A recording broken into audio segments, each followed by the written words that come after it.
আলাইকুম। আমি ছোট সংসার চ্যানেল থেকে নতুন একটি ব্লগ ভিডিও নিয়ে আপনাদের সামনে হাজির হয়েছি। তো আশা করি আল্লাহর অশেষ রহমতে আপনারা সবাই ভালো আছেন।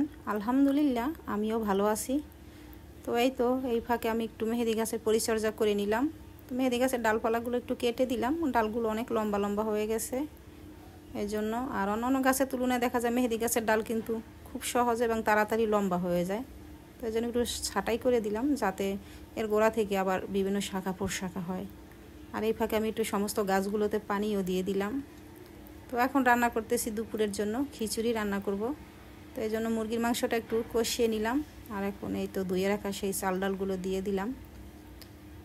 তো আমি রান্না করতেছি যেহেতু রাইস কুকারে, বেশি পানি দিতে হবে না, অল্প পানি দিলেই সিদ্ধ হয়ে যাবে।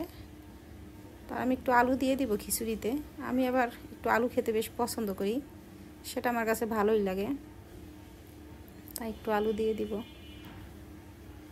আর আমার ভিডিওটা যদি আপনাদের কাছে একটু ভালো লেগে থাকে তাহলে একটি লাইক দিয়ে সাবস্ক্রাইব করে পাশে থাকতে পারেন।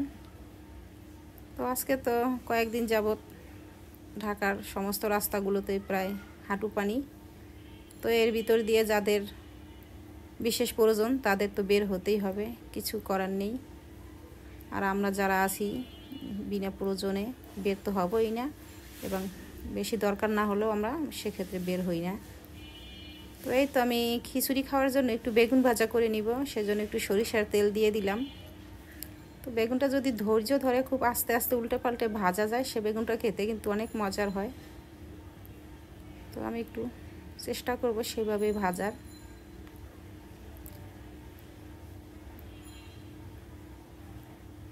তো এই তো বেগুনটা আমি উল্টে পাল্টে ভেজে নিচ্ছি, হয়ে গেছে প্রায় বেগুন ভাজা।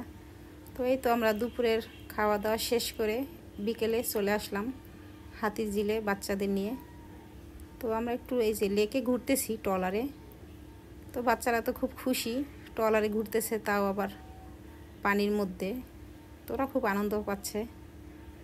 তো প্রায় 30 মিনিটের মতো আমরা ট্রলারে ঘুরলাম ওদের নিয়ে, ওরা খুব খুশি। তো ঘোরাঘুরি শেষ করে আবার বাসায় চলে আসলাম। তো সন্ধ্যার পরে ওদের জন্য একটু নাস্তা বানিয়ে দিলাম, নুডলস করে দিলাম। ঘরে যা ছিল সে সমস্ত জিনিস দিয়েই নুডলসটা করে দিলাম।